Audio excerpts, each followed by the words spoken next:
She's a pre-med student at Howard University. She runs a student organization. She's completing a medical assistant certification. She's doing paid research. She's networking her way into dermatology before she has a single clinical hour behind her name. And she's doing all of it at the same time. If you're a student right now or a parent watching your child try to figure out the road to medicine, or even a healthcare professional who forgot how much courage it takes to begin, this conversation is going to remind you. But in this episode, you're going to understand what the real pre-med journey looks like from the inside, not the highlight reel. You're going to have a framework for building your network before you need it, and you're going to feel permission to take a path that doesn't look like everyone else's and still arrive exactly where you're supposed to be. Ijenna Adibe, welcome to the Melanin Initiative. If you could, before we get started, look directly at the camera. I want you to speak to the student who's overwhelmed, the one who doesn't see themselves in medicine, and the one who thought there was only one right way to do this. What can they gain by listening to our conversation today? By listening to this conversation, I honestly think you'll gain a real perspective. I don't think, I'm still an undergrad, but I don't think that there is one right way to go into medicine. I actually heard a quote the other day, and it was like, make a decision and make it the right choice. And I definitely believe that that's the right approach to going to medical school and going into whatever specialty you want to go into. So I think, definitely do the prerequisites and do what you need to do, but don't think that one way is the right way and another way is the wrong way, because that's definitely not the way to go about it. And we're going to get all into the details.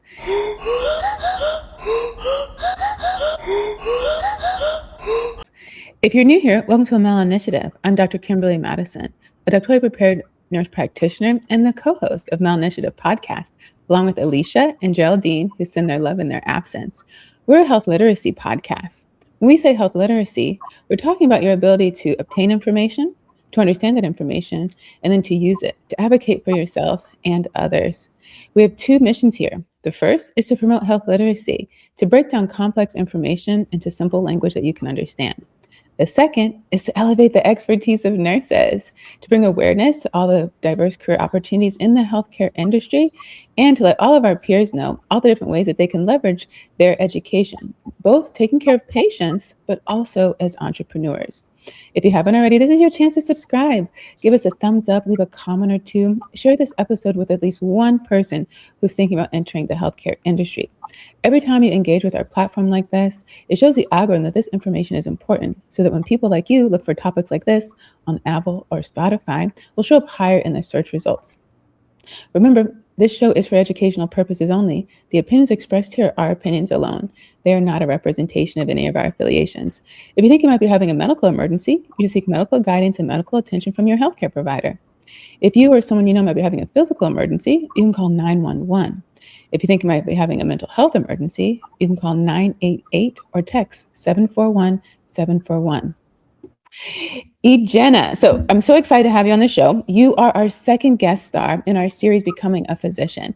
We want to shout out Clarence Sams, who's currently a med student. This is year 3 at Charles R. Drew in California. Everyone's asking, he's doing well. He's in the thick of it now. So he's the way he describes it, he's either preparing for an exam, taking an exam, or recovering from an exam. But he is well, and he sends his love. And as soon as he gets a few minutes, he'll be back to catch us up. In the meantime, we're adding on our next guest star of this series. And we're so happy that we get to take the audience where you are right now, which is an undergrad. We're really going to be able to show the journey, a much longer journey, and give people an actual path that they can follow. We have a very interesting background. You come from a rich family of healthcare professionals. And so this is super exciting, not only because we get to represent the real HU, Howard, but also the DMV, DC, Maryland, and Virginia. We have a global audience, but I tell everyone all the time that this show is a love letter to my home. And so I'm always happy we can highlight shows and resources from right there in the district. While we're very well known for politics, and I think politics are very important, we also have some other things that should bring you by the district anytime you're on the East Coast. Before we jump into our story, we want to just get to know you a little bit better on the personal side. So don't feel pressured to have every answer relate to being a clinician, okay? So we're going to do the Ikigai questions. Are you familiar with those? I'm not. Oh, this is wonderful, because I think these are great really for anyone, because at any point in your journey in your life, you can sit back and think, am I on the right path? Am I really fulfilling my purpose? Especially at your age, where a lot of those influences, those ideas come from your family, right? You might not even know that the things you're following is someone else's dream. And so I love these questions because they really highlight how to take something you're really passionate about, something you really love, and make money from it. I say all the time, most people go into healthcare because they want to make money. So let's talk about the money, okay? So the Ikigai questions, they help people find their life's purpose by exploring 4 key areas that guide the alignment of passion, skill, mission, and profession for fulfilling life. Of course, there's a million ways to find your purpose. This is just one. These questions will focus on joy, strengths, and what contributions that you can make or problems you can solve, and how doing that will help you pay your bills from a unique intersection of meaning and action. So question number 1, what do you love? Okay, so something I can say I genuinely love is helping others. And I found that really since coming to Howard University in the form of mentorship. I feel like I always did service growing up. Like, everybody wants community service to get into college or just even to just help out and help your community. But coming to Howard University, I realized that like mentorship plays a crucial role in my life, whether it's helping like, students just by like babysitting younger kids, but then also people who are freshmen in college and just like starting their college path. Wonderful. And what are you good at? I'm trying to think. I think I'm very compassionate. I think when it comes to like working with others and kind of tying back into helping others, I think I'm very good at like being solution oriented and helping others in that way. So I would say I'm good at that. And I like your answer to the first one, mostly because I hear it all the time. Anytime I ask someone why they're getting into healthcare, 99% of the time it's because they want to help people. And so you're probably right where you should be. And then what you're good at, I'm really excited because not only are you going to talk to us about your desire to get into medicine, but also your desire about entrepreneurship.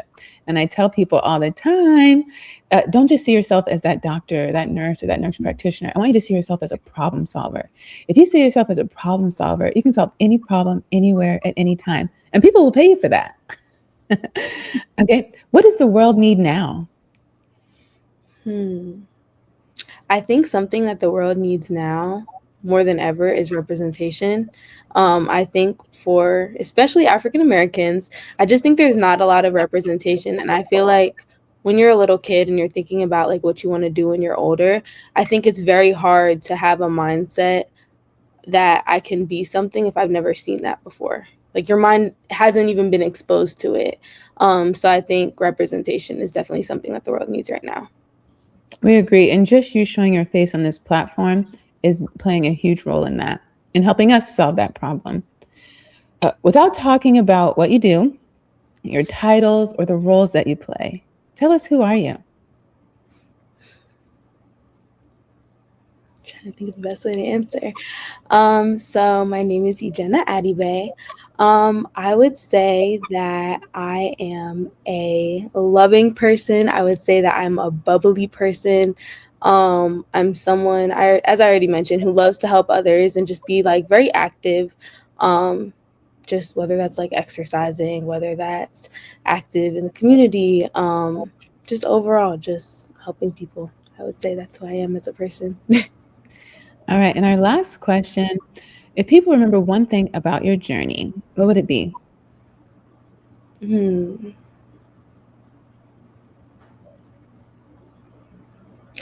I would say if someone were to remember one thing about my journey, I think it would be the fact that I always had like my future in mind.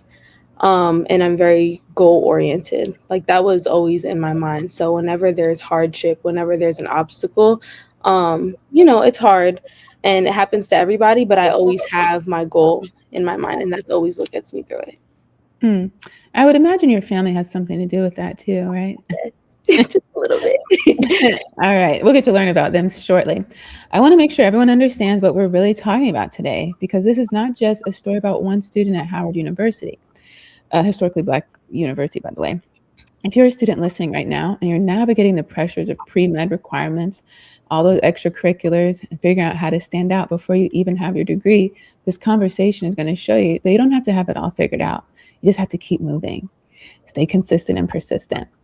If you're a parent or a mentor listening and you're trying to support a young person who is ambitious and brilliant and stretched thin, you're going to walk away understanding what they actually need from you. And if you're a healthcare professional who works with patients from communities that are underrepresented in medicine, you're going to be reminded why this pipeline matters and what you can do to invest in it. Ijenna, let's start from the beginning. How did you get here and what made you decide that dermatology was your destination? Yes, so I would say that how I got here. I think my interest for dermatology really started in middle school because I had an aunt who would always send me skincare products. It would just be like random skincare products, K-beauty, stuff that she found online. She would always send me random products and kind of tell me a little bit about them. So at first I wanted to go into cosmetic chemistry, and that's when I realized like, okay, I like skincare. I like looking at products, the ingredients and what they do. And if I'm being entirely honest, I took chemistry in high school and I realized I absolutely hated it. And so I was like, is this really what I want to do? And my mom was like, have you looked at dermatology? Have you looked at, really looking at like the anatomy of the skin and being a doctor who helps people in that way? And so it was at that point where I was kind of like, okay, I want to be a doctor. I looked at pediatrics because I know I love working with kids and helping kids. And then the other thing I had in my mind was dermatology. And so from that point, I went on to shadow a pediatrician. And I want to say it was the summer before sophomore year of college. I shadowed a pediatrician and I really quickly realized that I did not like it. But, having that experience and learning that I don't like something is as beneficial as learning that I do like something. And I realized what I didn't like about it was that I felt like the kids just didn't have enough say. And it was really the parents who had decisions that may or may not have been good for the children. But one thing that really stuck out to me was the fact that a lot of the people in authority at that specific practice were Caucasian. And because it was in Philadelphia, a lot of the patients were African American. And a lot of the kids would come in with rashes. They would come in with eczema, like a lot of things that I think doctors would see a lot. And I noticed that the nurse practitioners and the physician's assistants, sometimes they didn't know what they were looking at. And I was just shadowing. So I'm obviously African American, so I've had eczema before. I know what it looks like on my skin. And so a kid would come in with something like eczema and I would identify it right away. But I noticed that the people in authority, the people who are trained, I think they were struggling a little bit, or they'd have to go back and look at pictures and stuff like that. And so it was at that moment when I realized, okay, dermatology is what I want to do. And this is why representation is so important. So that's really what got me into wanting to do dermatology and being so passionate about it from that point forward. Yeah, you're bringing up some heavy topics already from the start. Before we continue, real quick, what do you think? Could you talk about representation being a thing? What do you think is the reason that those NPs and PAs didn't recognize conditions on skin of color? I don't think it's always shown in medical textbooks. I remember I did a project on this. It was like a project in English or something like that, about the skin tones that are shown in medical textbooks. And even when it's a dermatology textbook, I think the most you're going to see it on a lot of lighter skin tones. And so when somebody with a darker skin tone comes in and have the same exact condition, it does look different. And so I think that's why it's harder to identify. Yeah, how do you plan to overcome that? Honestly, I think things are getting a little bit better from the more I've looked into it with different platforms that have like, I don't know if they're using AI. I don't know what they're using or if they're just taking more pictures, but there are different platforms that are coming out that are being more representative of different skin tones when it comes to dermatological conditions. And I think that in my career journey, I just want to share that with people. I'm not exactly sure how yet, but I think just making sure that people know, okay, it might look red on somebody with light skin, somebody with darker skin, it might look purple, it might look a little bit different, and making sure that people know that and see that. Yeah, are you familiar with the Flexner report? It sounds very familiar, but I'm not familiar. Yeah, especially since you're at Howard, I'm sure somebody brought it up. So it's a free report you can Google. Synopsis is like, so the Flexner report kind of documents how our current medical system was set up. And so they had some guys who weren't even medical professionals, establish these new standards in medicine, in medical schools particularly, that they borrowed from Germany, from the German system. And so when they set these new standards in place, majority of the Black medical schools didn't meet those standards anymore, all but 2.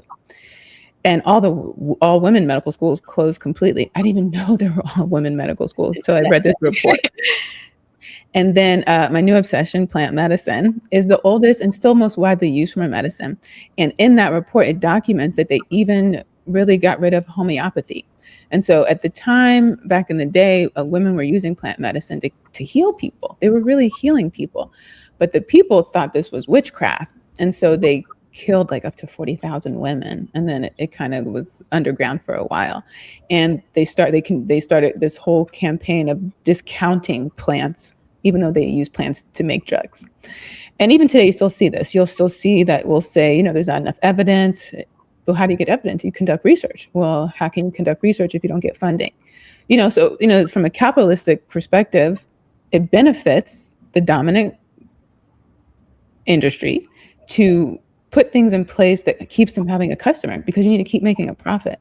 So if you find things that cure people, they no longer need what you're offering. So it doesn't benefit them to offer things that actually cure diseases. And as you'll get into medical school, you'll hear a lot of times we say, we can't say cure. We'll say remission or treat or resolved. And so that document also talks about the lack of diversity in medicine and also in nursing. And so you mentioned some platforms that are trying to address that problem. So we have the Skin of Color Society, founded by now outgoing president of the American Academy of Dermatology, Dr. Susan Taylor, over 20 years ago. She's written multiple books on skin of color as well, which we highlight on the Mahogany Dermatology Nursing Bookstore. We have a whole list of textbooks that we call the Essential Textbook in Dermatology. You can download them for free.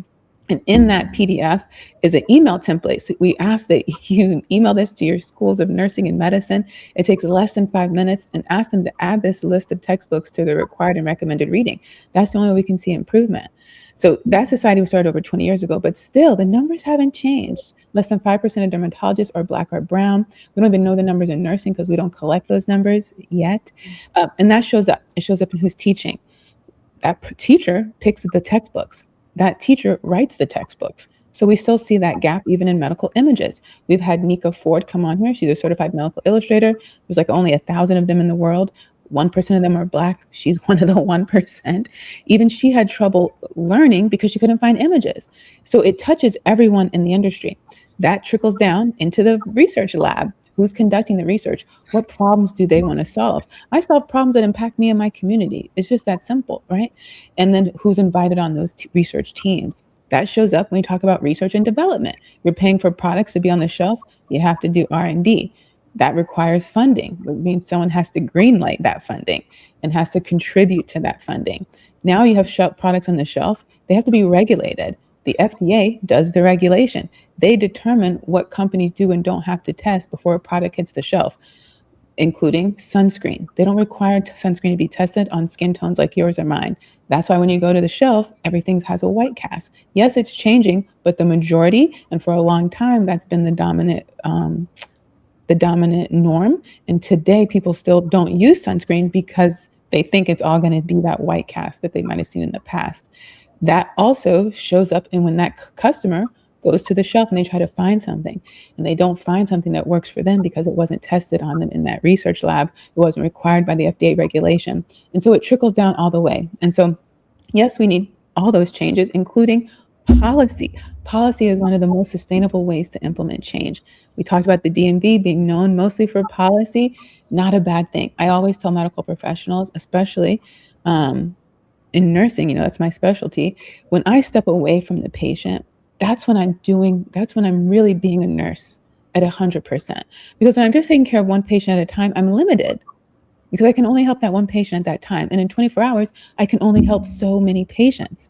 But when I step away from that patient and I write a book, I conduct research, I write an article, I stand in front of a lecture hall, I stand inside of a courtroom, I stand at a conference on some stage, and then I speak on this platform and I speak for a patient.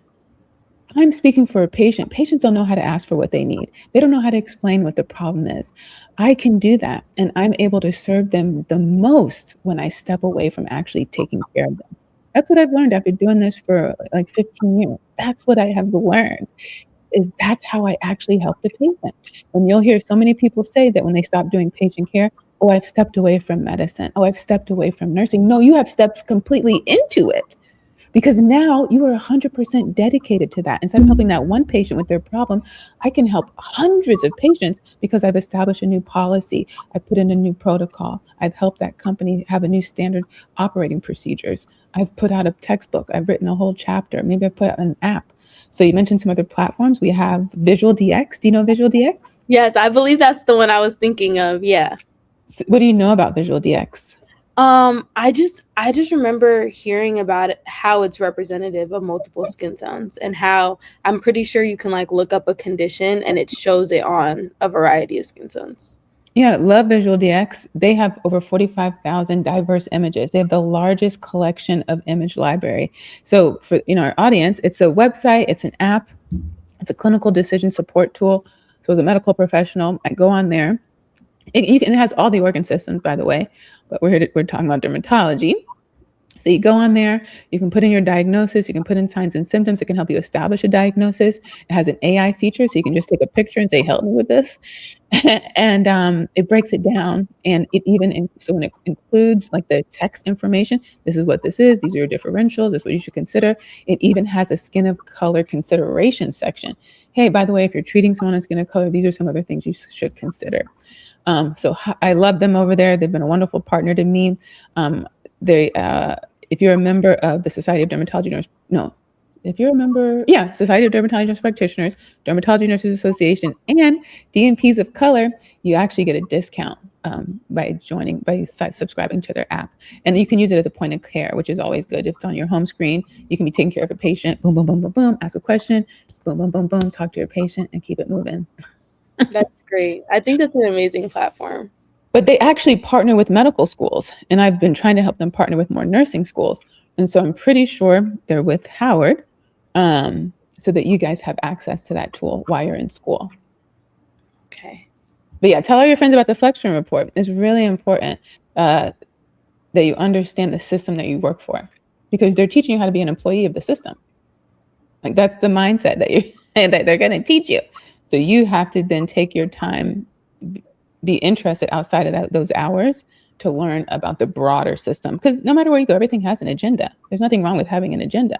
It's about knowing what the agenda is and how it aligns with your purpose that you talked to us about earlier. Yes. So tell us about your childhood. What kind of home did you grow up in, and what did your parents do? Yes. So I grew up. So I'm from Pennsylvania. I have two younger brothers that are twins. They're 7 years younger than me. So they're 13 years old right now. And it's just my mom, my dad, my brothers, and then my grandma lives with us as well.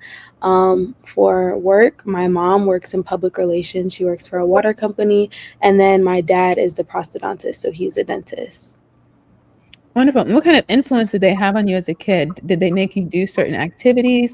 Did they encourage you to go into certain stable industries? What was the messaging at home?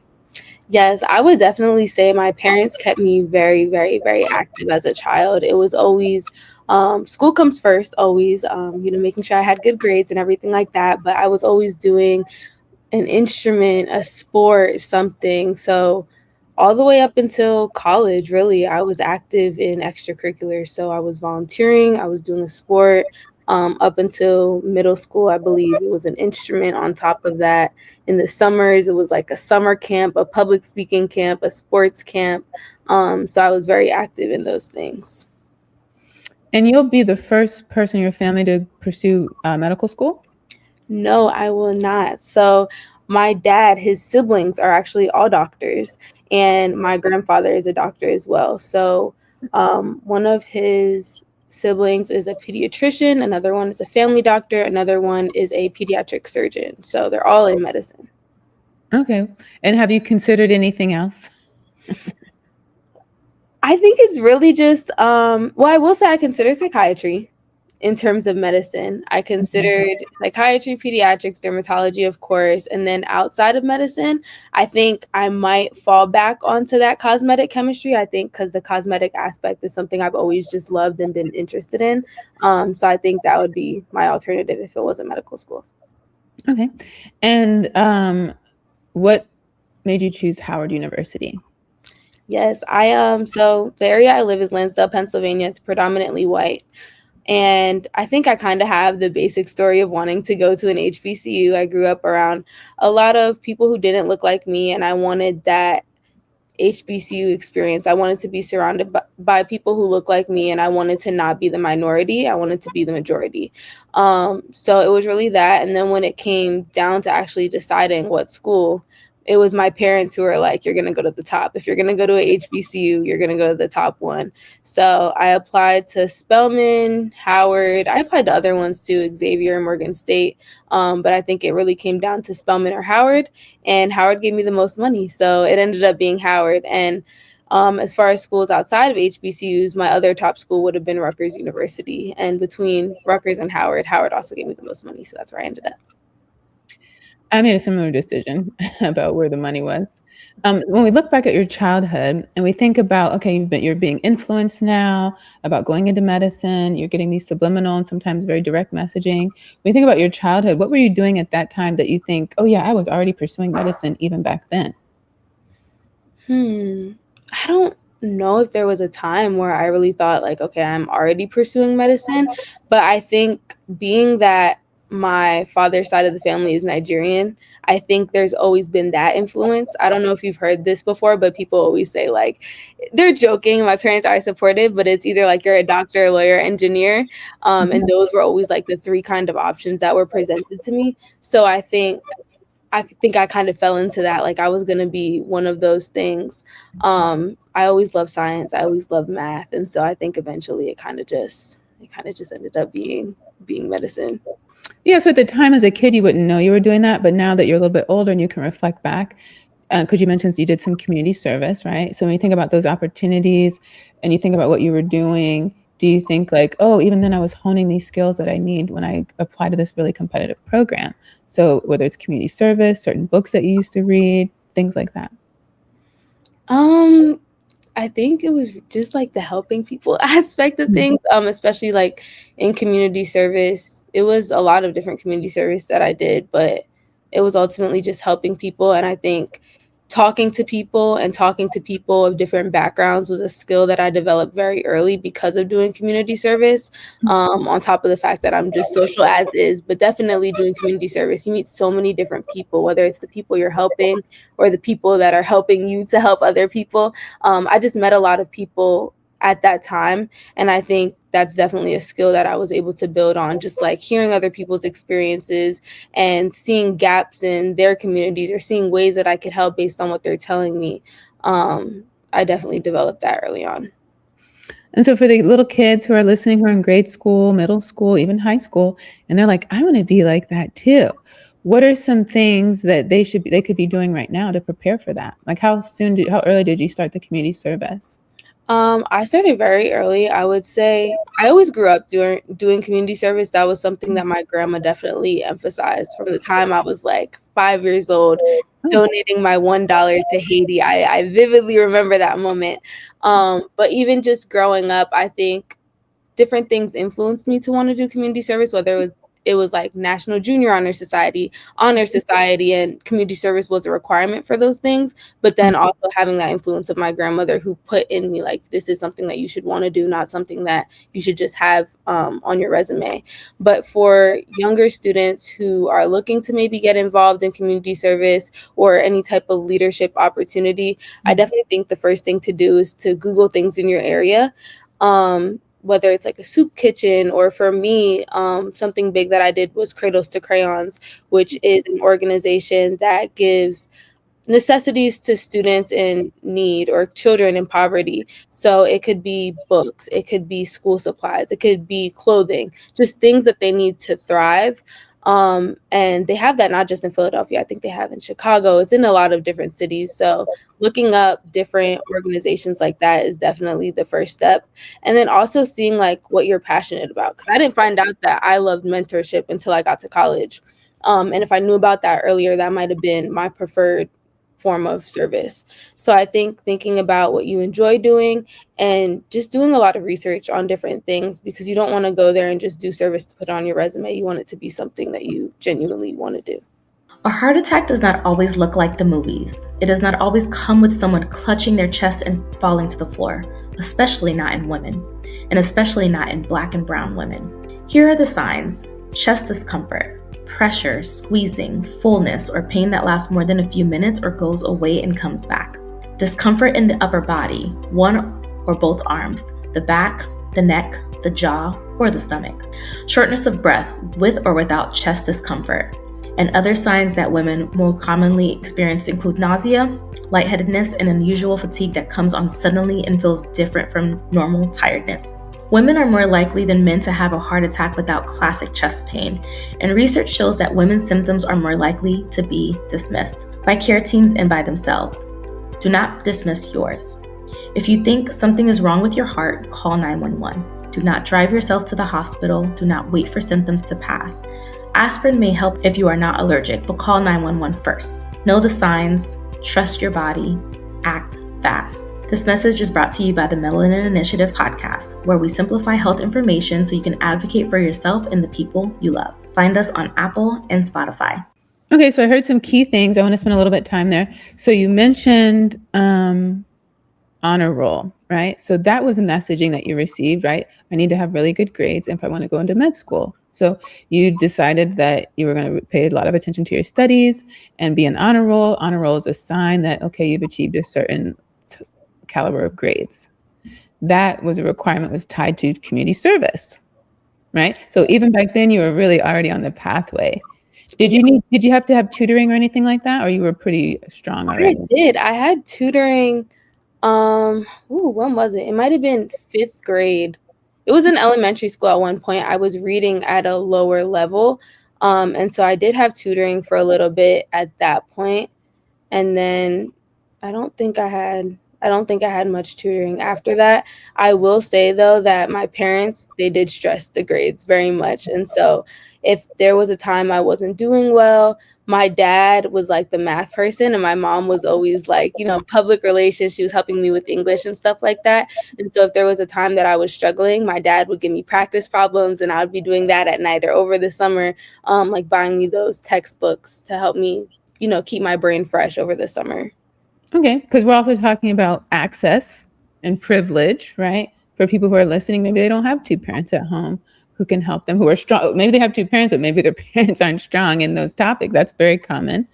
And then you mentioned leadership. I thought that was very interesting that you brought that up, because I don't know that everyone who's like, oh, I want to be a doctor is thinking about leadership skills. Can you elaborate on that? Yes, so leadership is definitely something that is very important, I think, at all stages. National Junior Honor Society is in middle school. They want to see leadership. National Honor Society is in high school. They want to see it. In your college applications, they want to see leadership. So it's definitely something that's very important, but it does come in different forms. And I think it kind of goes back to what we were talking about earlier, where you see a gap and you decide to like fulfill that gap in some type of way. You doing that is leadership. So it doesn't have to be, oh, you join this club and all of a sudden you're president. Yes, that's leadership because you're president, but starting a club is leadership as well. And so, yeah, I think it's important in anything you do, showing that you're a leader and you not only have the passion for it, but you have the skills to run something and help others in that way. Yeah, and so you mentioned research. And so whether someone has two parents or not, what are some tips you can give them when it comes to, doing this research that you're talking about? Yeah, I would say looking up things in your area, first of all. And then kind of like I said earlier, just thinking about what you're passionate about, thinking about what you want to do. and maybe just looking up something as simple as mentorship opportunities in Lansdale, Pennsylvania, or nonprofit mentoring organizations, and kind of going from there. And then I think once you do that, looking at the websites, looking at their missions, looking at their purposes, and seeing like what really aligns with you. And not to bring in another layer, but this is also really where networking comes into play, because sometimes you see people's websites, but you don't fully grasp what they do. And so maybe you do need to email, maybe you do need to, call the number on the website and speak to somebody, or go to a warehouse and get a tour and really like feel where you belong in the space. That was excellent. I love that. And I started volunteering a long time ago too. I don't know if that website still exists, but it was volunteermatch.org. And certainly today, and you can pick all kind of categories like health and fitness, agriculture, like it was all these different industries you can pick you want to volunteer for. And even races. I would volunteer for a lot of races. That's like the health space, health and wellness. And then now that we have AI can be a super helpful tool if your parents allow you to use it. I don't know how parents are feeling these days about kids using AI. Yeah. But that's a great place to also kind of just put some thoughts down and lead you in those directions. I love the networking and reaching out to them. And then also you have local options and also national. Maybe it's a national organization, but maybe they have a local chapter. Or maybe parents take their kids all over the place to play basketball and do sports. So, hey, it's worth the opportunity, worth asking. You never know, especially if it's something big and it's really worth the flight or the drive. So I think that was really wonderful. And So, I can definitely say I feel like I'm kind of in the process now of helping my little brothers, because they are in their first year of middle school. They're 13 years old, but the way my district works is that middle school is from 7th grade to 9th grade. So they're working on their National Junior Honor Society applications, and my parents are texting them like, you need leadership, you need volunteering, you need all of this. And I was actually on the phone with my brother the other day, and I was like, hey, I went through the same thing that you're going through, and I know what's going through your head right now. And I was telling him, like, you don't need to do the classic working at a soup kitchen thing if that's not what you want to do. And I actually did bring up that option to him. He loves flag football. And I was like, maybe you want to be a coach for the younger kids and you want to volunteer there. That's an option. Like, it doesn't have to be the things that come to people's mind first. But like you said, just asking if you have a coach, hey, how can I help out with the younger students? Or how can I like help you? Just volunteer to help you in this space. So yeah. Yeah, I love that, especially when we start talking about entrepreneurship, because everyone needs help. And you learn so much more by doing than just having a cold cup of coffee at a table, which is what most people think of about mentorship. Oh, we're going to meet at Starbucks. For an hour, I'll bring my 20 questions and I'll ask them my 20 questions. But yeah, that coach, maybe they need help and you help them. Now you're creating ideas. It's something you can talk about in your essays, in your interviews. You don't have to make stuff up or struggle to think of something. You're going to have real life examples, and also passion. It's easy to say do what you're passionate about, but we know people struggle, whether they're young or old, with identifying their passion. And particularly when they come from communities that have a strong culture like yours, where there's a lot of influence to go in one direction, it can be hard to hear your own voice. And, there's a sense of letting your family down, bringing shame to the family. And so when people think, well, I'm passionate about this thing, but my parents would never go for it, they'll cut off my funding, they'll, disown me. We hear these conversations all the time. So the Ikigai questions that you answered earlier can be a good starting point for someone. And a lot of people say, even eliminating something. Maybe you help that coach out for 6 months and decide you hated it, just like you did with that class. And that's an elimination. There's one thing, never going back there, right? And that can also help point you to the direction that you want to be in.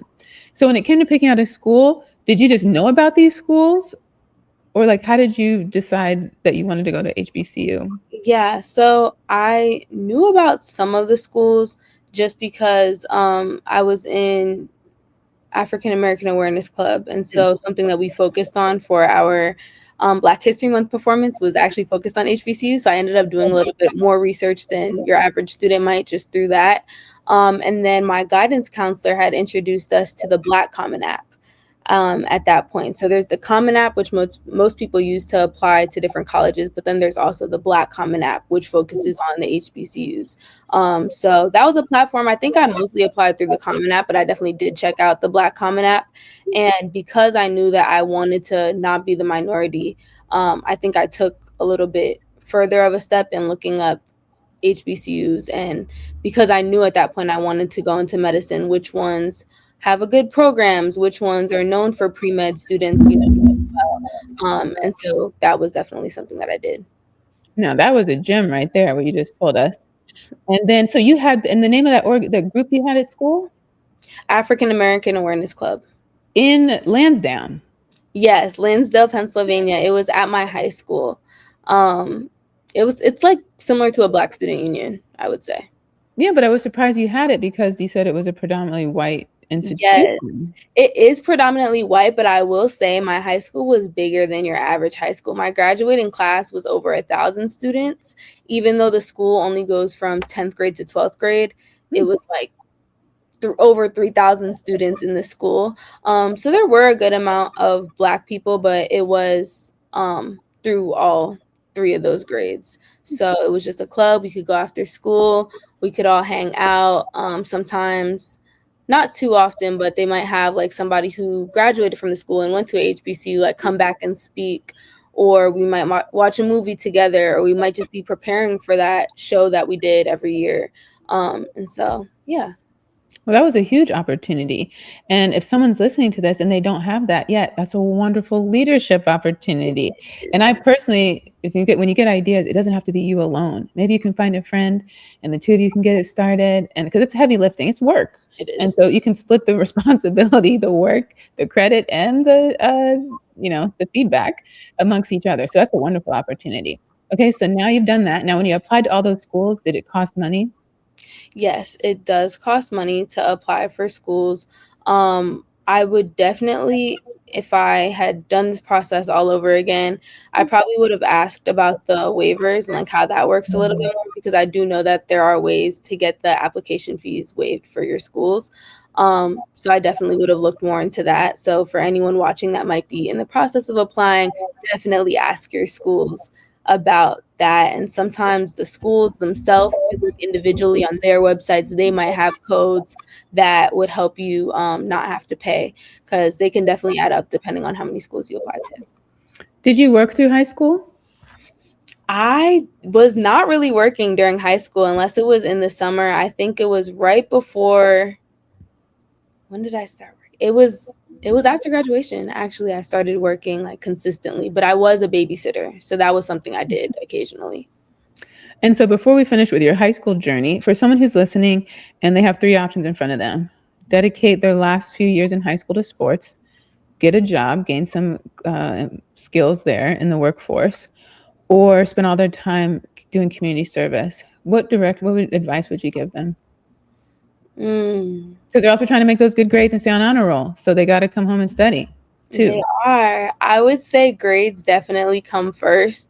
But I think for some people, and it was this way for me, if I wasn't busy doing something, my grades weren't going to be good. If I wasn't consistently forced to have to manage my time by doing so many things, my grades weren't going to be good.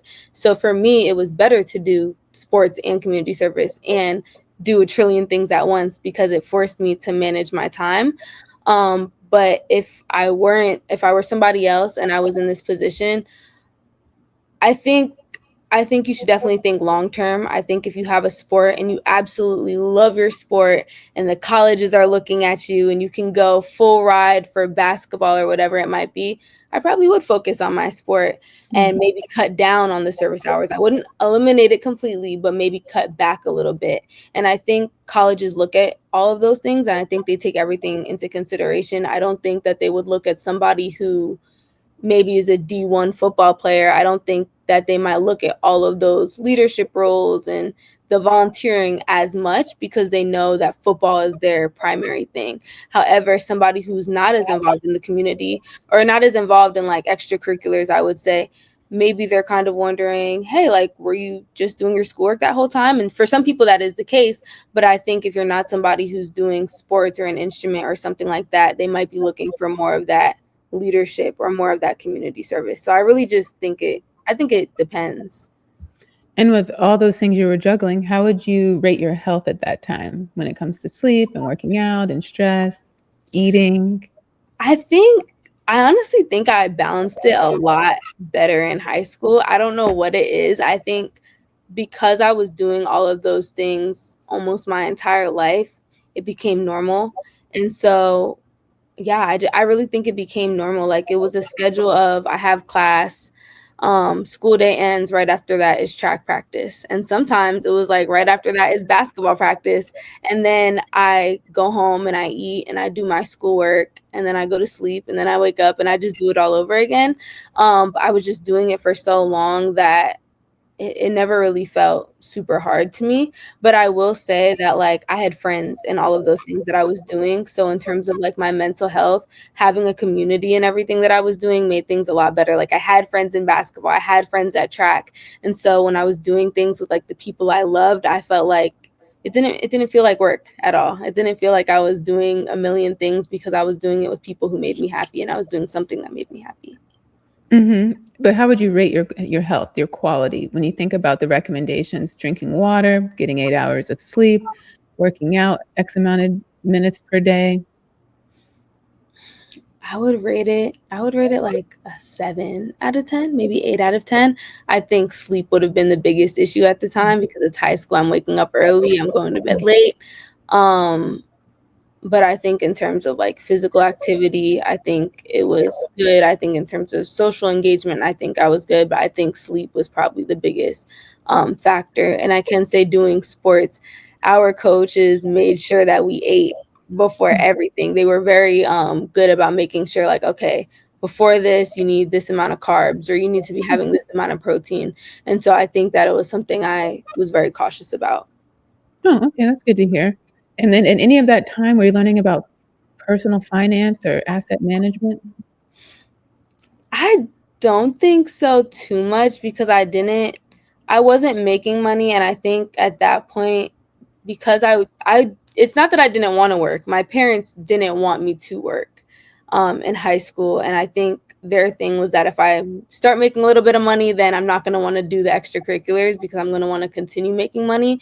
So while I was in high school, if there was something I needed, I would say my parents would get it for me. So it wasn't until I really started working and started having to pay for things myself after graduation that I started to realize like how to balance money. But in high school, did you have any personal finance classes, financial literacy? Because you were like, you're not in med school yet, but you've been preparing for a very long time. You might not be making 6 figures yet, but you're also not preparing to manage those 6 figures in the same way. Yes. I don't think we had many classes on financial literacy, honestly. Okay. All right. Okay, let's go to now we're in college. And what semester are you in? I am in my 3rd year of college. So what is this? My 6th semester? Yeah, 6th semester. Okay. And you're officially a pre-medical student? Yes. At Howard, pre-med is kind of something you say. It's not really something you put on paper, but I'm a biology major and chemistry minor. And when I say that to people, I do say pre-med because I do plan to go to medical school. Okay. And tell us about your coursework as a biology major. It's a lot of classes. It's a lot of classes at Howard. At least when you're a biology major, you're kind of automatically a chemistry minor because of the requirements to be a biology major. So it is organic chemistry 1, organic chemistry 2, organic chemistry lab. I'll have bio 101, bio 102. You have biology electives that you have to take. And then just a little bit about what those courses are about. Because this is somebody, you told someone to do research. They did, they found you, and now they're listening to your interview.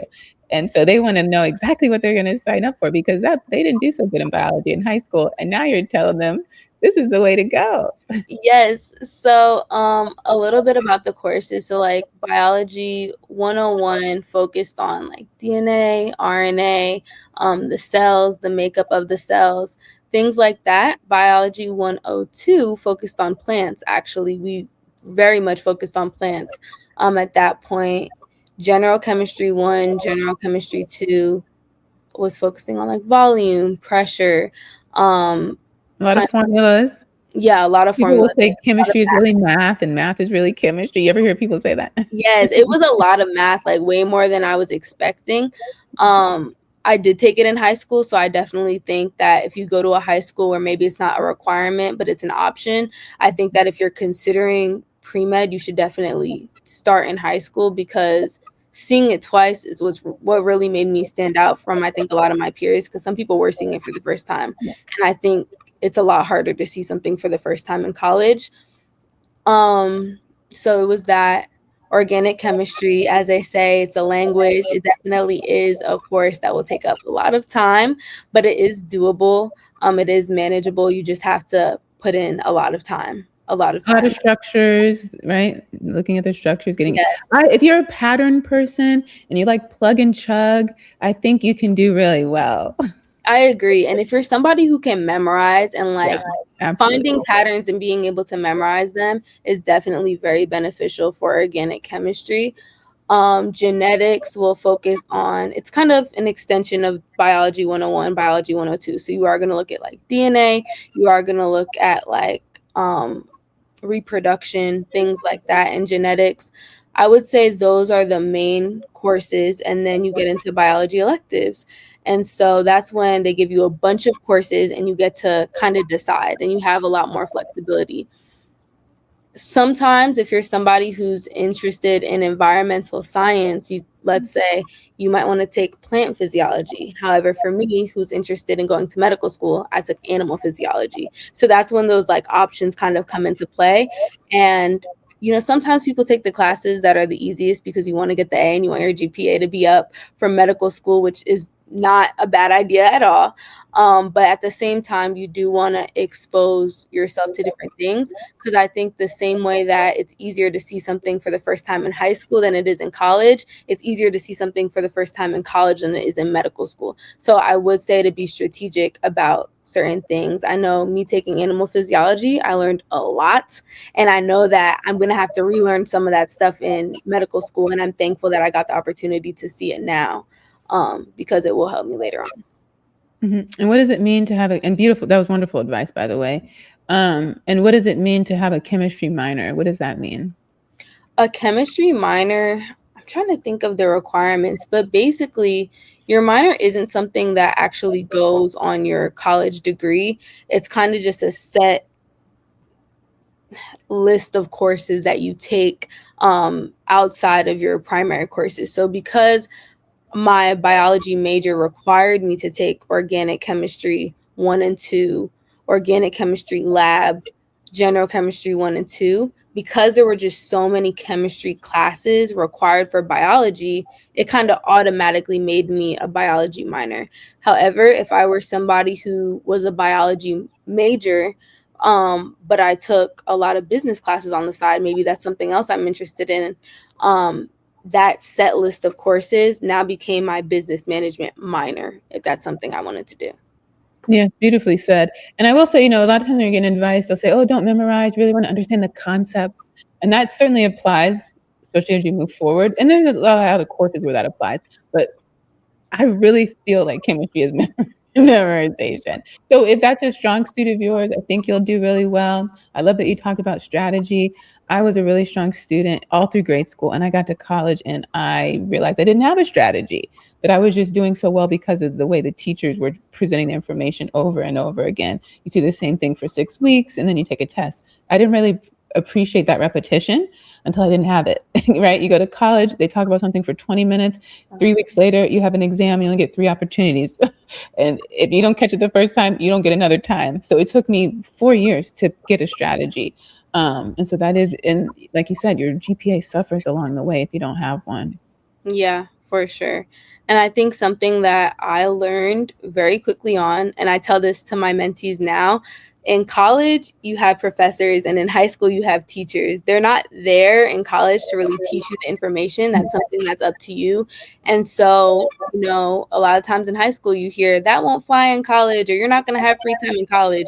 You do have free time in college, but that free time is meant for you to study because your professors aren't going to teach you that information. So you definitely have to manage your time a lot differently in college.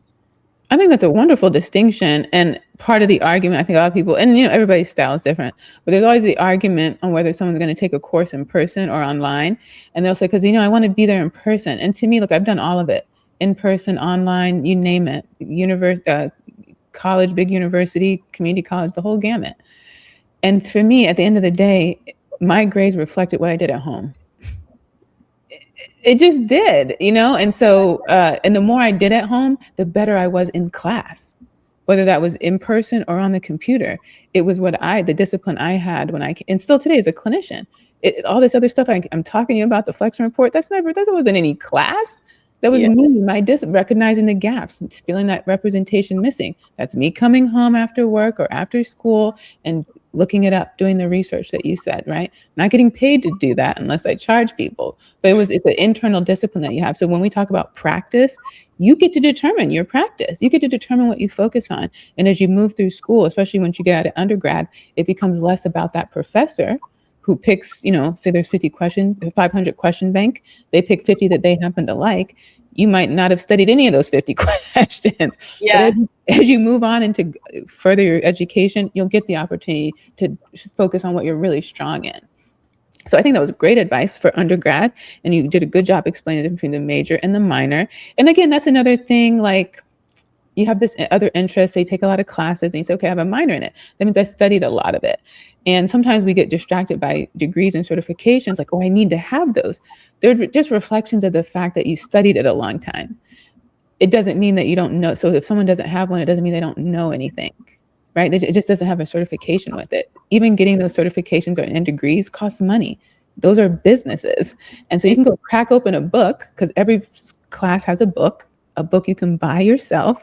And every syllabus tells you to start with chapter 1 and go to the end. You don't need a syllabus to tell you the direction the book goes, right? These, again, are things in our society that we have put a high value on.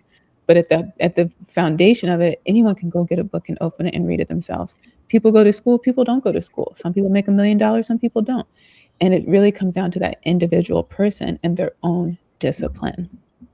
Of course. So you're a student, and then you decide this representation is missing, right? And you decided to start your own organization, just like Clarence and just like me.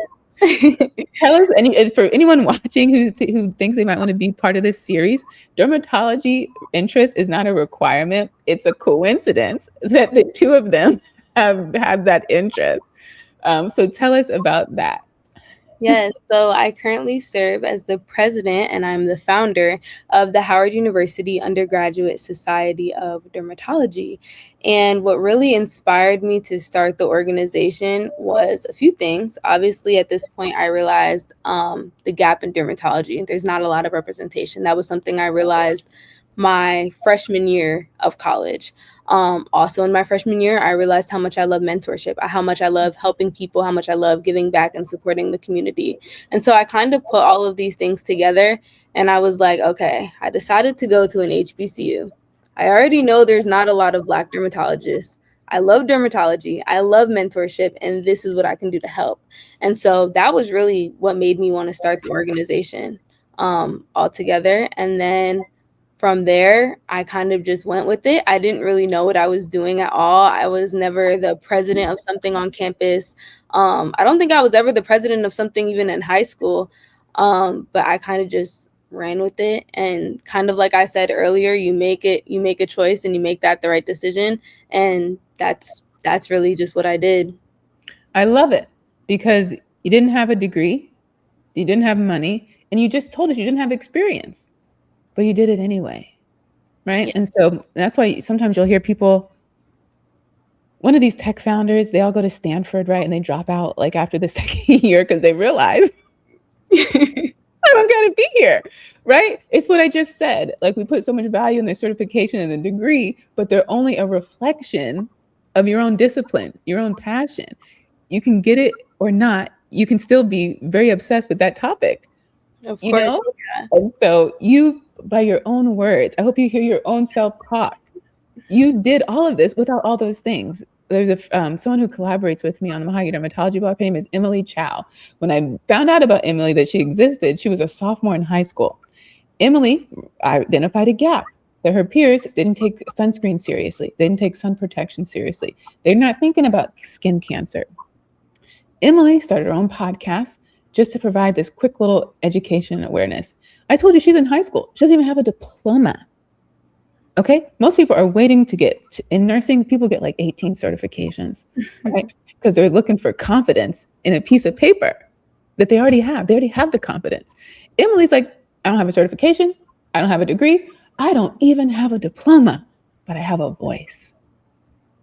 And that is the main message of all you guys coming on here, telling your story, is your voice matters. You've decided to put your voice in medicine and in dermatology, but wherever you go, it's your voice that's going to stand out.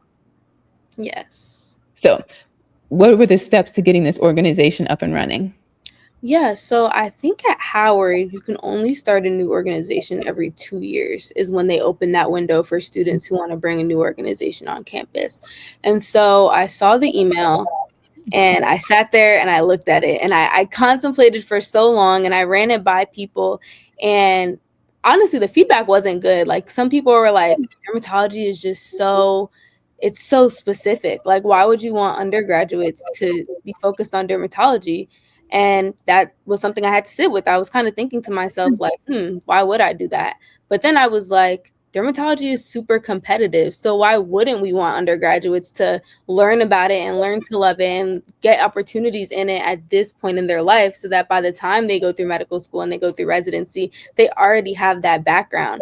And so that's another gap that I saw. And I was like, okay, well, now I actually want to do it even more.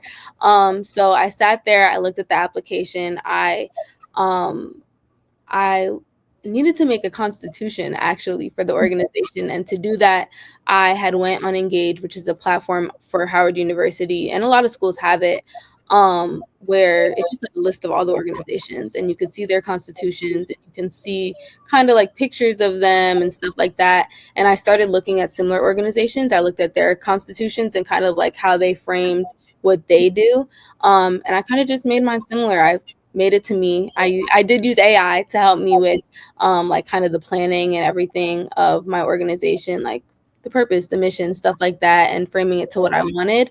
But yeah, I kind of just filled out the categories.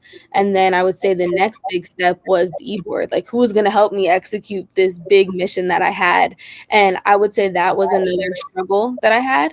However, the Howard University medical students had a dermatology organization. And I remember going to one of their events and meeting some other undergraduates who are interested in dermatology. And we made a group chat about a year before.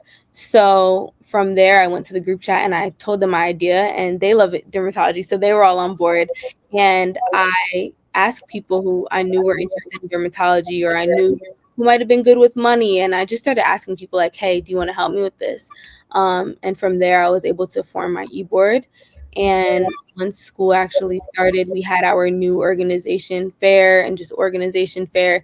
And that was our opportunity to really just show people like our initiative and what we wanted to do. And so it was there that we got 188 people filled out the interest form. We didn't end up having that many people who actually paid the money to become official members. I think we have 56 members now, but being at that organization fair and seeing so many people come up to the table and seeing so many people fill out the form, it was like reassuring that like, okay, I think I did do the right thing because there is a community of students who want this and who want to go down this path and want the guidance that I'm hoping to be able to provide. I love that because there's a saying, if your dream is big enough for you to do by yourself, it's not big enough, right? And what you're doing is going to outlast you. It's going to be there long when you're gone. Yes. And you're paving a way for other people. So what you're describing, you had an idea, right? Ideation. You looked up what it takes to get it operational. You asked some people what their idea was. Market research. You were faced with what we call objections. People didn't like your idea. You found a way to reframe it. And then you went to your network. Our net worth is equal to our network. At the end of this, it doesn't matter where you went to school, who you live with, your parent, none of it. It's the business of relationships. Relationships will get you a preceptor. It will get you into college, my friends. It will get you a job. It will get you an interview. It will get you venture capital. It's relationships. And you mentioned that earlier. Communication, learning how to talk to different people. The business at the end of the day, it's all about relationships. You went to what you already have within your access. And then you went out and you did some marketing, right? You'd let everyone know about brand awareness. We exist. This is what we do. This is our mission. We want you to love our mission too. And then you took people who didn't know you. That's a cold lead. And you converted some of them. That's your conversion rate into a paid client. right? So that's our little bit of entrepreneurship talk in the back. She's describing something she did, not realizing that she's already moving and shaking like an entrepreneur, right? Sometimes we do things and we think, oh, this is the first time I'm doing it. I've never done it before. This is how we talk about transferable skills. She's been doing, if you listen to her story, she's been doing this skill building for a very long time. Okay, so now your organization exists. How do you continue to get in new members, and what is it you actually do? Yes. So I would say most of the members we have came from that organization fair. However, we do have an Instagram, and that's where we post our flyers, and that's when we celebrate different monthly months and stuff like that. So some people will DM us on Instagram and say, hey, how do I join? And we do have it pinned on our Instagram how you can join the organization. So there's that. And then another thing that has helped us get more members was by having collaborative events with other organizations on campus. And that's something we had to learn how to do very quickly because nobody knew who we were. So we were like, we have to collaborate with people who already exist. Our first event actually was with the American Chemical Society on campus, the Howard chapter. And we made, what do? We made DIY hair oil. And it was something that was fun. It was something that was interactive. Everybody wants their hair to grow. And so we did something that we knew people would be interested in. We knew it would be hands-on, so it'd be very engaging. We knew people would want to go home with something, so that was good. But we also brought in the science aspect and the dermatology aspect, and that's what really helped us with our initiative because that's what we wanted to put out to people. Like, hey, as African Americans, sometimes we put this stuff on our scalp, but that's what might cause seborrheic dermatitis, or that's what might cause this. So like, here's a way that we can do it better or do it differently. And so we were able to kind of spread our mission through that. So we have events like that where we're, making stuff. We've had events focused on community service. We did the National Alopecia Areata Foundation, their walk for alopecia. We participated in that. That was some community service that we did. Other events, we had a nurse practitioner speak about her experience as a nurse practitioner. We made it clear that not everybody has to be a dermatologist, like that. Not everybody had to be pre-med. I think that would be very, very specific when there are people who want to go into nursing and there are people who want to be physician's assistants. So we try to have those people come and speak.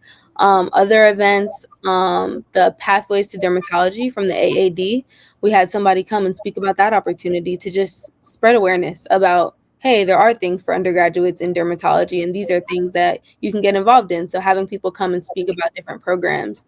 We've done events with the medical school where medical students might talk about their experience or residents might talk about their experiences and like programs that they did in undergrad and how that might have helped them later on. So really exposure is the biggest thing that we're trying to accomplish. Exposure is everything. You wouldn't even know this was an opportunity. At the top of this, you said representation, right? I believe that we are interested in things we're exposed to the most. If you're not exposed to it, it probably doesn't drop in your head. I remember when I used to hear things people do, I was like, how did you know that existed? It comes down to exposure. And I love that you partnered with a brand who has awareness. That's what you do, whether you're a new entrepreneur or new in the space or you've been around for a long time. I have a philosophy: find other people who benefit from me being in business, and then let's keep each other in business, right? Even that's what we do a lot in the podcast space. Borrow someone else's audience till you have your own. Yes. Yeah. Okay, so now you have your organization. And so we've talked about entrepreneurship quite a bit. Tell the people about your dreams, about entrepreneurship. How do you see yourself when it comes to being a physician entrepreneur? Yes, so I could say something I decided on recently. I feel like my organization is my baby. I'm about to graduate and I don't want to give it up. Like, I really believe that it is the biggest thing I've done on campus, the biggest thing I've done in my life, and I love it so much. And so in the future, I do want to expand on my organization. I don't want it to just be a Howard thing. I think that it shouldn't just be a Howard thing. I think that it should be at all HBCUs. It should have chapters. And so I know something I see myself doing not only after I'm a physician, but just along the way is working on expanding my organization. And so I could say that's one thing I hope to do. But ultimately, my goal is to become a dermatologist. I want to own my own practice one day, and that's where I really see entrepreneurship coming into play. But yeah, after graduation, I'll be graduating a semester early. So I'll be graduating in the fall of 2026. I really plan to kind of build my resume for a medical school. I still do need clinical hours. So working as a medical assistant. I know I told you I want to get my master's, which is something that makes my journey very different than I think a lot of people. But I do want to get my master's in personal care science at Rutgers University as of now. That is my plan. But yeah, that's how I see the future going. Okay, before we get into those, because that does make your story very unique, I do want to point out that the idea of entrepreneurship and owning a practice are not necessarily synonymous, because the practice is patient care, but the entrepreneurship part, that's again where you have to come in on your own discipline and learn how to start, optimize, and scale a business, right? Because medical school is not going to teach you that.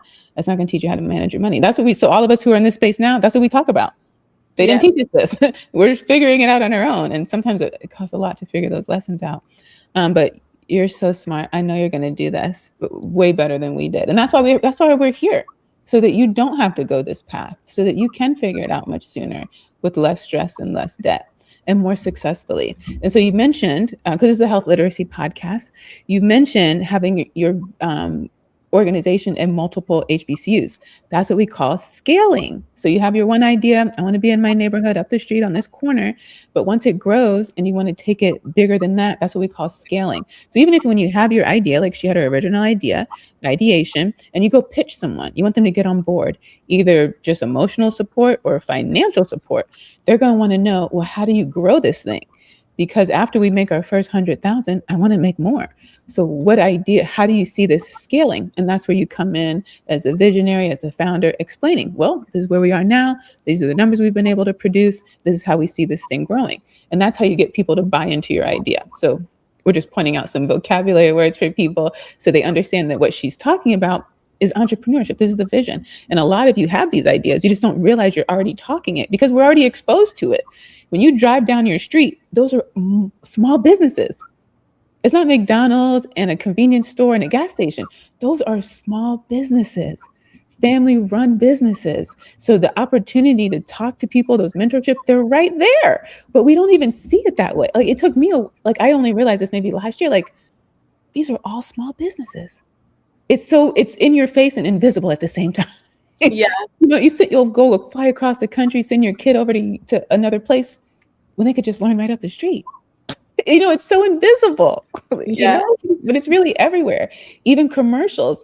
It's like, oh, they played that. You get tired. Oh, they played that commercial 5 times in 1 hour. Well, I can do the same thing. I'm going to talk to you, and then we're going to replay this thing 1,000 times. The same concept, right? Yeah. Okay. So what does now look like to graduation? From now to graduation. So right now, I am doing research in 2 different spaces. I'm doing research in the microbiology lab, Thompson Lab at Howard University. I'm also doing research for the dermatology department. So I plan to continue those 2 things into the fall. Hopefully get some publications out of that, and just really learn. I learned a lot from both spaces. One is being in the lab and actually using a pipette and using all of these machines versus in the dermatology department where we're looking at Reddit posts and we're thinking about the mental health of people with hidradenitis suppurativa. It's 2 completely different types of research, but I'm definitely learning a lot, and research is something that would strengthen your application for medical school. So that's another reason why it's important to me. So that's something I want to focus on. As you mentioned earlier, I am getting my medical assistant certification. So that's something I'm doing on top of my coursework at Howard University. I finished that in June. So then I need an externship, and I did get one. And so I think it's probably going to be 2 weeks to a month where I'm just there getting hands-on experience and getting my clinical hours up so I could actually graduate from the medical assistant program. And then, I really just plan to work in the lab and, I'm only taking 1 class in the fall, so it'll be biochemistry. And then if given the opportunity to continue at that place where I do my externship for the medical assistant course, that is also something I would plan to keep doing until graduation. You are a power player for sure. So you have 1 year left at Howard, right? 1 semester. Yeah, after this semester, it'll be... Oh, the winter. Yeah, winter graduation. Oh, okay. And so in between now and then, you're going to do the MA certification. Can you tell people what medical assistant is? And how this Yes. is going to help you with your application to make you more competitive? So there's different types of medical assistants. There's clinical and then there's administrative medical assistants, and they kind of do different work. A clinical medical assistant is more so taking patients' vitals. You might assist in procedures sometimes if it's a small clinic and they allow you to. You're kind of doing more of that hands-on clinical work. An administrative medical assistant would be somebody who's dealing more with billing, who's dealing more with insurance, and who's more like in the front office of a medical practice. Right now, I'm working to get my clinical medical assistant certification. And so I'd be somebody who's doing more hands-on things. And right now, the class it's a lot of overlap with being a biology major, I would say. We learned about the different systems in the body, but at the beginning of the class, we learned about the different systems. Now we're going more so into the billing and the insurance and the different systems and Medicare, Medicaid, and getting that side of things as well. But overall, that's what it is. And it's important for medical school because they do want to see that you know how to interact with patients ahead of time. That's something, it's just an important skill. Like, you think of medical school as just being like, oh, I'm learning about the body and I'm learning about physiology and anatomy. But to be a doctor, you do have to know how to interact with patients. And so they want to see beforehand that you have those skills to talk to somebody who's receiving bad news possibly and interacting with them and learning how to really thrive in those types of environments and how to gain those skills. So that's really why it's important for medical school. Yeah. Did someone give you advice to do the MA route? Because some people will do like patient care tech, or even I've met some CNAs who are trying to go to med school. So what made you pick MA out of the other options? I actually knew someone who did this program before me and he loved it. He recommended it.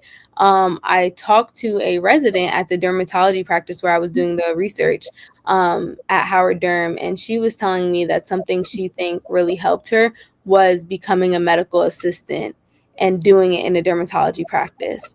So she said she thinks the medical assistant and the clinical hours really helped her get into medical school, but she thinks that when it came to residency, doing all of that in a dermatology clinic was something that helped her. So I think that influenced me as well. And the guy who really loved the program, did he get into medical school too? He's in the same class as me. So we're still both working on it. Yeah. And are you able to share what research you're doing with micro and the derm group? Yes. So originally I started doing research in the microbiology lab to get credits because that was an option at Howard. So you could do research and that could count as a class. And so I started doing it then. And I was working with biofilm formation for DHT and testosterone. And yeah, it took up a lot of my time, but that's really what my project was. And I was able to work with some of the PhD students. I went into the lab almost every day for the whole semester working on that project, getting results. It was a lot of trial and error. And so that's what I was doing then. I want to say that was 2024. What is DHT and biofilm? So DHT and testosterone are hormones in the body for males. And I'm trying to think of why we were looking at those. I want to say, so it was the biofilm formation. So it was to see how bacteria was influenced by those hormones. The growth of bacteria was influenced by the hormones. So that's really what were you doing physically? What was your contribution? I was making overnights. And I was taking the optical density of, I'm trying to think of how to word it. I was taking the optical density. So when you make overnights, you're essentially helping the bacteria grow. And it does that by placing a small amount inside of media and putting it in an incubator, and then it grows. And there's a lot of bacteria. And then from there, I would add in small amounts, DHT to some, and testosterone to others. And then that's when we would see how that influenced the growth further. Oh, okay. I see. And then for the derm group? For the dermatology lab, and this was actually where it was really up my alley. And I think we talked about this a little bit when I first met you, of how older doctors, they're not really familiar with TikTok and stuff like that and different like platforms of social media. So this project was really fun for me.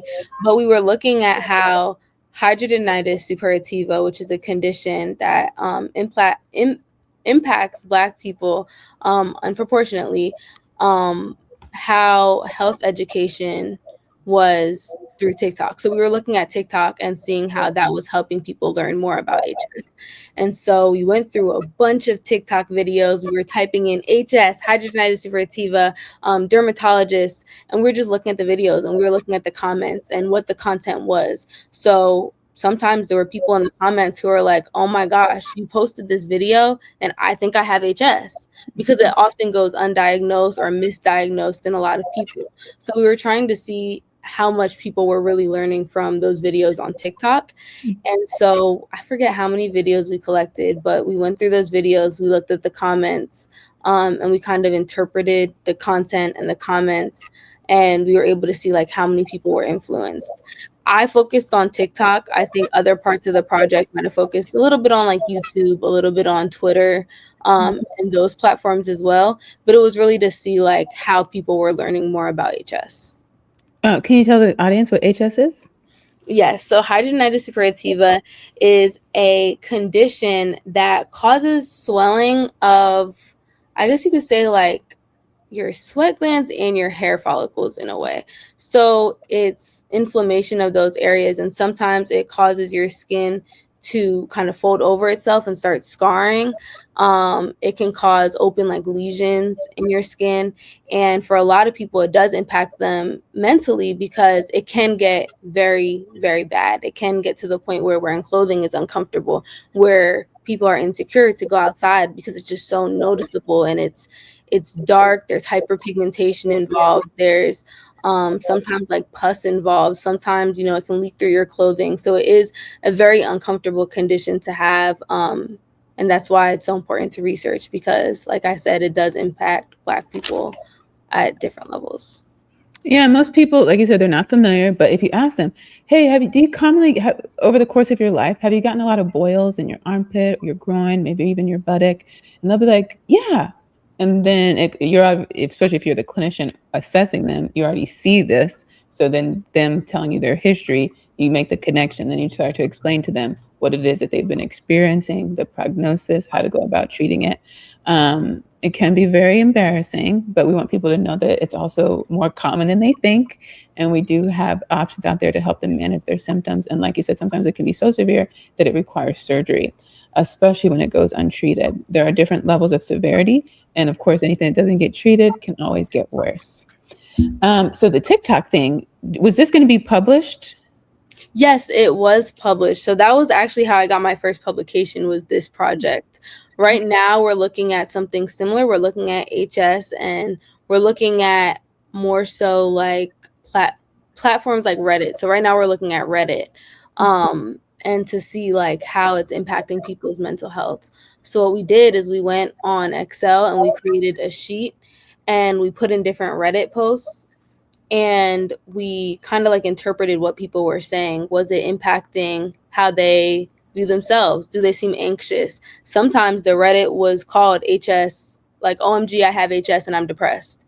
So we can clearly see that this person is experiencing mental distress. Sometimes it was very clear. They said depression, anxiety. Sometimes we had to do a little bit more interpretation and look at like suicidal ideation. I don't want to be here anymore because I'm scared to go outside, or my dating life is so much harder because I have HS, or I feel like I can't keep a job, or I'm always sweating, or I need to move. I can't go outside. We look at things like that. And so we really just went through a lot of Reddit posts. And what's interesting about this project is that we're actually going to use AI to find more Reddit posts. So we collected 50, and we're using AI to kind of look at those keywords that we pulled out and go through more data, so that we could really have a good collection of stuff to use for this project. And then what do you actually do? Yes. So for this project, we were collecting the data. So we were going on Reddit and looking up all of this information to train the AI system to know what words to look for. So it's me and it's a few other medical students who created the Excel sheet and who filled out every section. What mental condition are they experiencing? Were there suicidal ideations? What exactly was in the post? What keywords should we look for? So we went through Reddit and then we put all of this information into the Excel sheet. And when you say train the AI, you mean now upload your Excel sheet, or you're actually building your own specialized? Working with the professor who I don't entirely know. I don't know if he built the AI system or if he's just so trained in it that that's kind of like who we're going to. But essentially we put everything into the Excel sheet and we sent the Excel sheet to him.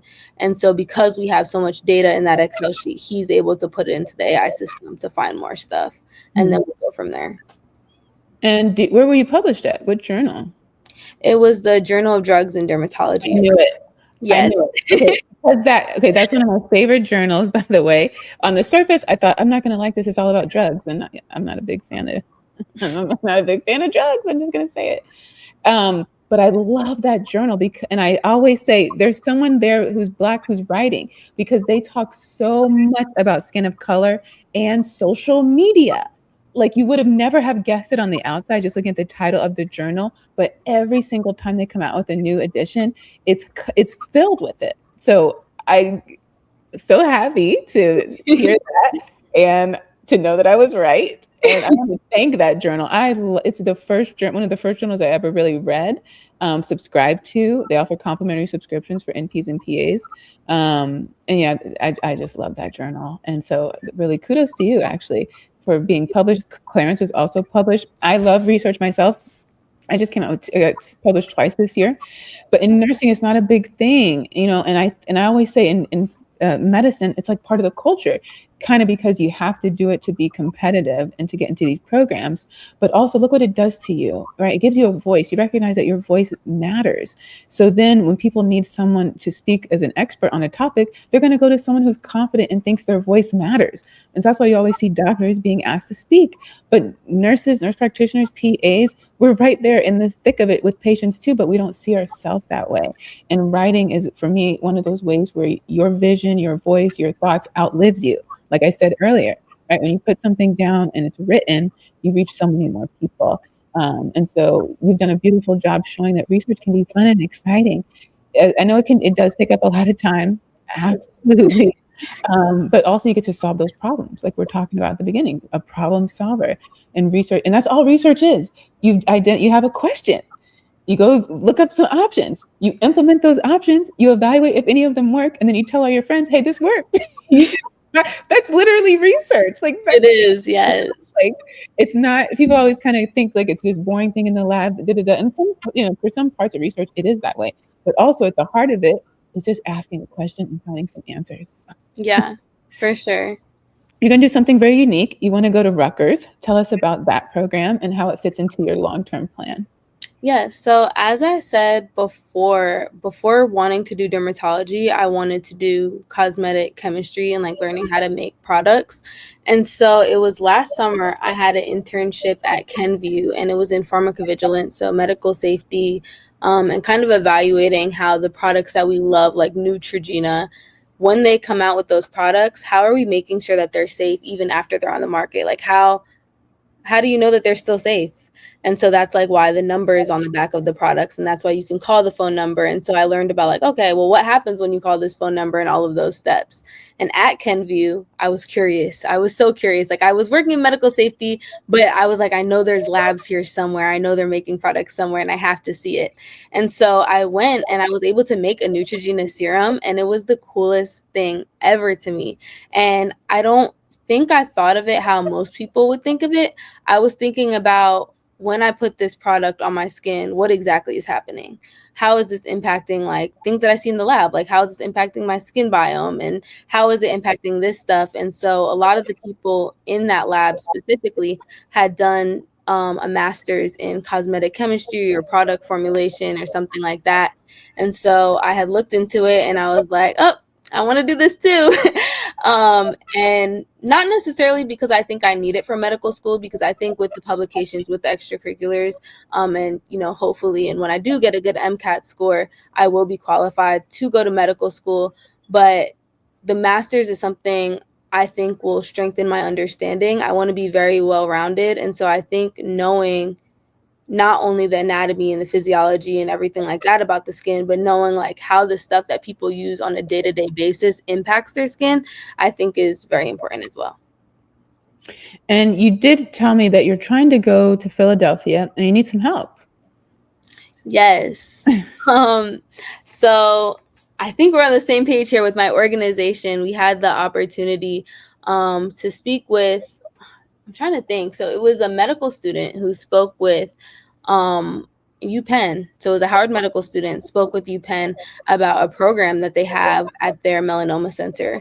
And, you know, I'm looking for ways to expand my organization. As I said, we're making connections, we're networking.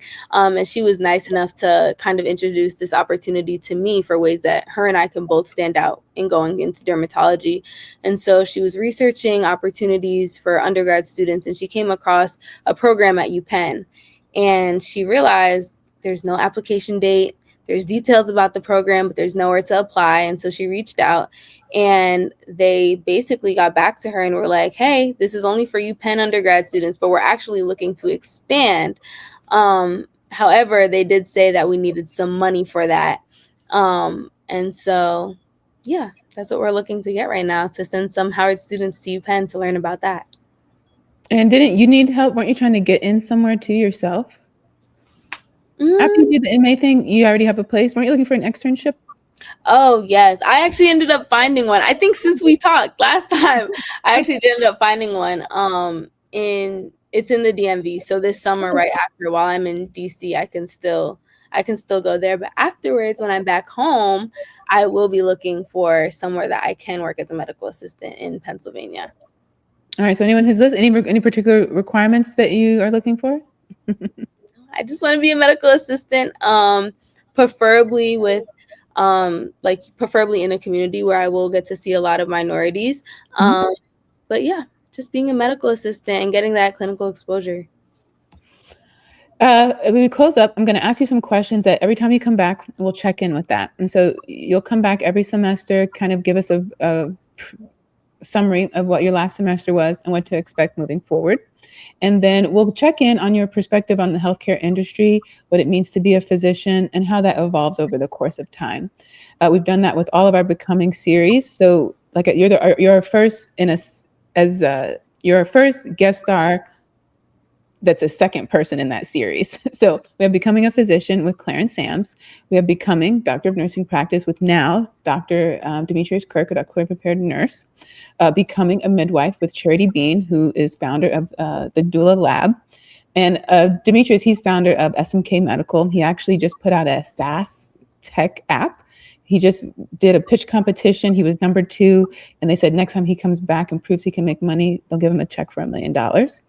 And then we have Becoming, I think that's it right now. As we're filming, it premieres tomorrow. Becoming a Nurse Practitioner Entrepreneur with Jean Fletcher. She's a student at Duke. They have a Nurse Practitioner Entrepreneur program, and it's being funded by Johnson & Johnson, which every time I say Johnson & Johnson, if you're looking for a company to invest in, that's a good one. How would you rate your quality of health now? When you think about physically, mentally, and financially. I think I'll put it at a 6. Okay. I think I'll put it at a 6. I think financially it's okay. I think because I'm like making money in the lab, but then I'm also a college student and I have things I really want. I definitely think I could be better at handling my finances. And that's something that I'm actively, working on doing, just like saving and not spending on everything. In terms of my mental health and getting sleep, I think sleep has always been a problem. I think because I'm just so go, there's times where I'm up late at night and I'm studying for a really hard exam that I might have in a few days. And then I'm waking up early for class again or waking up early to go to the lab. So I think sleep is definitely something else that can be worked on. Same thing with physical activity. Like my only physical activity right now is walking to class and taking that walk. So I think that's something I can work on. But I think the thing that's really keeping me going and keeping me grounded is, 1, keeping my future in mind. As I said at the very beginning, that's always been my motivation, is my future.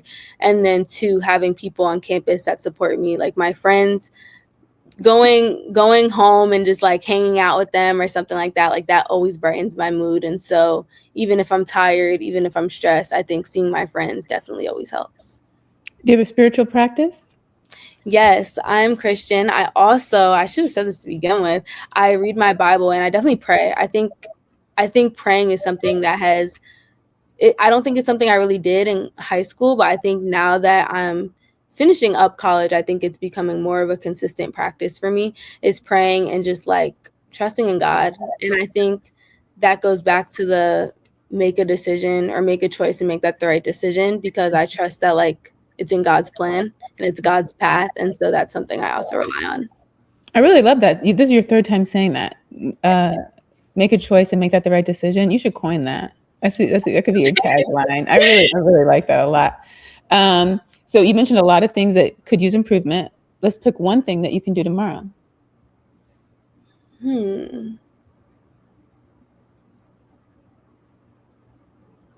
I think I can get sleep tonight.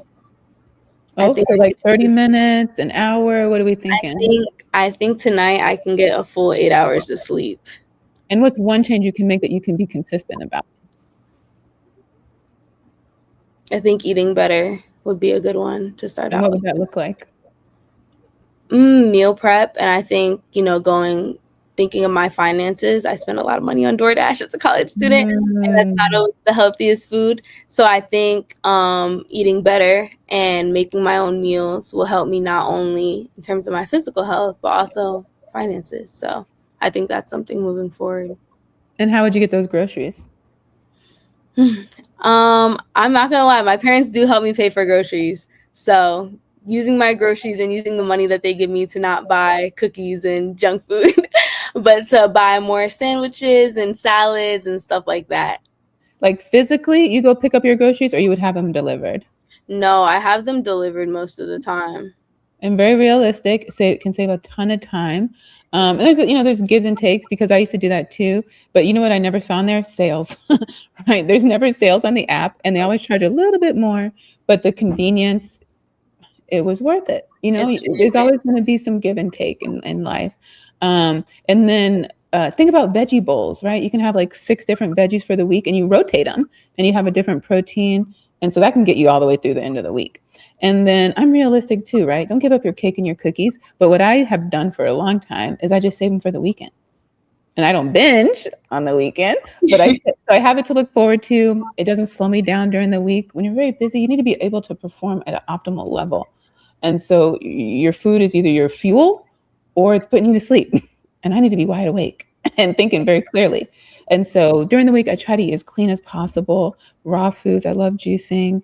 But on the weekend, I look forward to some cookies, and then I know during the week I'm going to be clean again. And you know how good those cookies taste when you've thought about them? All week long. And yes, it does save your wallet, because when I do my budget, oh my gosh, the amount of money that goes to food is insane. It's a lot, right? So that can be really helpful. Actually, on my other channel, we're going to be highlighting a previous guest, Tanae. She came on here before she was trying to decide which path to go. And we had a whole panel on MD, PA, or NP. I'm happy to say she chose nursing. She just graduated, passed her NCLEX. So she's just starting out. Then I have a nursing student who's finishing up her first semester. And then I have a mentee who's starting in May. All of them at 3 different points of early career nursing. None of them invested in the market. None of them have financial literacy background. I'm part of a investment community that I just joined, and and I have 6 figures of student loan debt, something I would never advise. But back then it was just like, your education is priceless. That's what the messaging was. And I saw my mom pay for student loans her whole life, and so it was just normal. And then, of course, as I learned about financial literacy, I realized, okay, there's other ways to do this. Like I talked about, some people go to like a Harvard and they do nothing with their life. And there's some people who never go to college or graduate high school and they're billionaires, right? There's so many ways to get to the same result. But I realized, hey, maybe that's not the best advice. And so I wish I had had access to different information. Now that I have it, I'm so looking forward to imparting that on them and seeing if access to information, how that changes their life, their course, when it comes to personal finance, asset management, and how they think about money and how they generate money, right? As a physician in PPA, you're a revenue generator. What does that mean? That company brings in $100. How much of that $100 do I get? When you learn, you only get 30%, and you're working 100%. you start to rethink your life choices, but it's understanding that, because that's, again, is a give and take. Because if you're the owner operator, you never take off. Some people want to clock out. They want to go home, have dinner with their family at the table, help their kids with homework. It's a give and take no matter where you are in life. And especially as women, even more give and take, because you have to include family planning and pregnancy and all that comes with that. Neka was on here. She's a student. She graduated now from Johns Hopkins nursing, and she talked about freezing her eggs, which I think is going to be a normal part of the conversation for young women like yourself who have a lot of ambition and a lot of plans, and you don't want family planning to be a reason why you do or don't do something, right? And when you have that clock, it influences your decision big time. And so when you're able to freeze your eggs, and now you can do that whenever you want. I love that. It's so crazy you mentioned that, because I told that to my mom one time, and she thought I was insane. And I was like, no, this is very smart. This is very smart, actually. Very smart. And Costco just came out. They have a program now that's apparently affordable. Shout out to your rich BFF. That's how I found out about it. She talked about it. And so we're actually going to do an episode on here. We've been wanting to do egg freezing for a long time. And now we're going to talk about this program that Costco has. But really, the overall conversation is just the finances of family planning and this whole idea of egg freezing, because now it allows you to freeze your eggs when they're ripe, a beautiful 21. And then you don't actually use them till you're 40, but look how far you're able to do whatever it is you want to do in your life, advance your family, get them in a really good, strong position before you introduce children to the picture. You'll have the option. And that's all we're talking about, is having the option that men have, right? Yeah. That's what it is. We make decisions. Yeah, we make decisions a lot based on that. A lot. And it shows up in our check. It shows up in our investment. Right? When you have to sit out for 9 months, or you have complications with your pregnancy and you're not bringing in the same money anymore, it makes your investment account look different. Let's be real about it. Okay. So I think we'll hear more about that in the future. And then the last question, describe healthcare. What is it you think you're walking into? I think now is a great time to ask that question, because I definitely feel like politically there is more of like an attack on science, I would say. I think what I'm stepping into is very unpredictable. I think especially when we talk about finances, I think taking out loans, and I think like how I'm going to pay for medical school. And I think, the rules that are changing regarding